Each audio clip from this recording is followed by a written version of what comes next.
बड़ों को प्रणाम, छोटों को स्नेह और आशीष। मैं हूँ राजेश त्रिपाठी। स्वागत है आपका मेरे चैनल धर्म दर्पण में। आपसे आग्रह है कि मेरा चैनल सब्सक्राइब कर लें और मेरे वीडियो लाइक और शेयर कर दिया करें। आज का हमारा विषय जो है थोड़ा अनोखा ही है। शीर्षक है इसका, विजयादशमी को कहाँ क्यों होती है रावण की पूजा। सभी जानते हैं कि विजयादशमी के दिन बुराई पर अच्छाई की जीत के प्रतीक के रूप में रावण के पुतले जो हैं वो जलाए जाते हैं। मगर कुछ देश में कुछ जगह ऐसी हैं जहां रावण के पुतलों का दहन नहीं बल्कि रावण का पूजन होता है। अपने इस मूल विषय पर आने से पहले हम यह जान लेते हैं कि अपने पूर्व जन्म में रावण कौन था और उसे किस अपराध के चलते राक्षस का जन्म लेना पड़ा।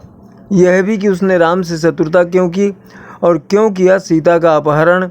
यह भी कि राम को क्यों करना पड़ा अकाल बोधन यानी शरद ऋतु में दुर्गा की पूजा। दुर्गा पूजा का मुख्य आयोजन चैत्र नवरात्रि का माना जाता है। पहले रावण के पूर्व जन्म की कथा पर आते हैं। पूर्व जन्म में वह राजा प्रतापभान था जो एक बार शिकार खेलने के दौरान गहन जंगल में भटक गया और एक गुफा में तपस्या करते साधु के पास पहुंचा। वह साधु राजा प्रतापभानु से हारा राजा था जो वहां कपट वेश में साधु बनकर रह रहा था। उसने अपने दुश्मन राजा प्रतापभानु से अपनी हार का बदला लेने की ठानी। अपनी मीठी बातों से उसे वश में कर लिया और उससे बोला, आप एक यज्ञ कीजिए, वहाँ मैं आपका पुरोहित बनकर आऊँगा और अपने हाथों से ब्राह्मणों का भोजन बनाऊँगा जिसे खाकर वे बहुत प्रसन्न होंगे और आपको वरदान देंगे जिससे आपका राज्य और आप सदा प्रसन्न सुरक्षित रहेंगे। मैं आपके पुरोहित को हर लाऊँगा और उसका रूप धरकर आपके यहाँ जाऊँगा। ये बात मेरे और आपके अलावा कोई नहीं जानेगा। प्रतापभान उसकी चिकनी चुपड़ी बातों पर आ गया और उसकी बात मान गया।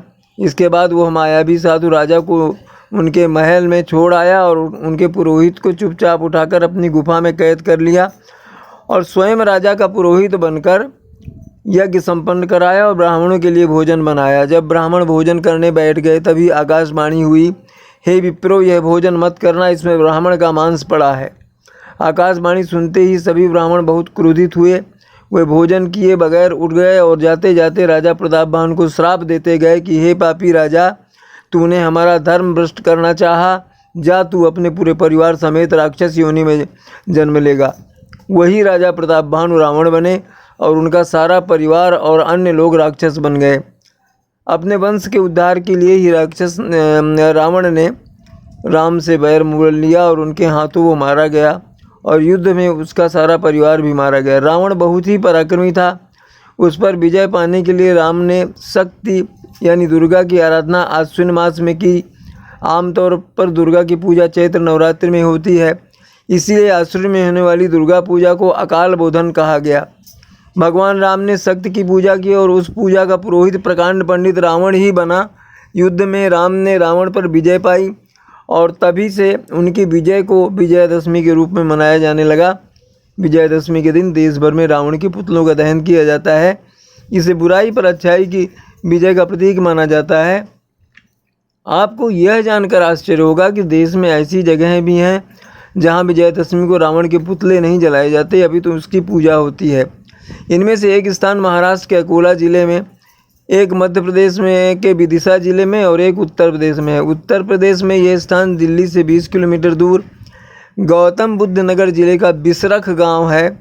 बिसरख को तो रावण के गांव के रूप में जाना जाता है। यहाँ रावण का मंदिर भी है और कई ऐसे शिवलिंग भी हैं जिनके बारे में कहा जाता है कि इन्हें रावण ने ही स्थापित कराया था। इनमें एक अष्टकोणीय शिवलिंग भी है।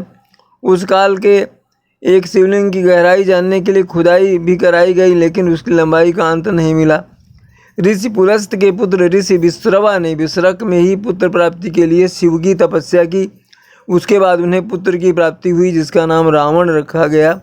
बड़े होकर रावण ने भी शिव की तपस्या की और शिव ने उसे महान प्रतापी और विद्वान होने का वरदान दिया। रावण की विद्वता विश्वविख्यात है। वो ज्योतिष के साथ साथ अन्य विद्याओं में निष्णात था। उसके द्वारा रचित रावण संहिता का ज्योतिष का महान ग्रंथ माना जाता है और विद्वानों को यह कहते सुना जाता है कि जहाँ भृगु संहिता समाप्त होती है वहाँ से रावण संहिता प्रारंभ होती है। रावण को संगीत और चिकित्सा शास्त्र का भी सम्यक ज्ञान था। बिसरख गांव वाले आज भी अपने गांव को रावण के गांव के रूप में मानते हैं। विजयादशमी को यहाँ रावण का दहन नहीं पूजन होता है। यहाँ रावण का एक मंदिर भी है जहाँ रावण की 10 फुट ऊंची प्रतिमा है। विजयदशमी के दिन इस प्रतिमा का भव्य श्रृंगार किया जाता है और ग्रामवासी विधिवत पूजा करते हैं। यहाँ रामलीला का आयोजन भी नहीं किया जाता। कहते हैं कि 5-6 दशक पहले यहाँ रामलीला का आयोजन किया गया था। उस अवधि में गांव के कई लोगों की मृत्यु हो गई।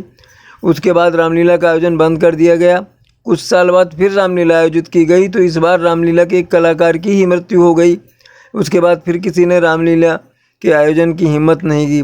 बुराई पर अच्छाई की जीत के उपलक्ष्य में रावण दहन की परंपरा की शुरुआत मध्यकाल से मानी जाती है। सन 750 से 1200 के मध्य का समय भारतीय इतिहास में आरंभिक मध्यकालीन युग के नाम से जाना जाता है। रावण के बारे में सबको पता है, लेकिन रावण के गांव, रावण के जन्म स्थान, रावण कौन था, इस बारे में बहुत कम लोगों को मालूम होगा। इसीलिए हमने रावण के गांव बिसरख की कहानी कही, जहां विजयादशमी को रावण का दहन नहीं, उनकी पूजा की जाती है। बिसरख में आज भी होती है रावण बाबा की पूजा।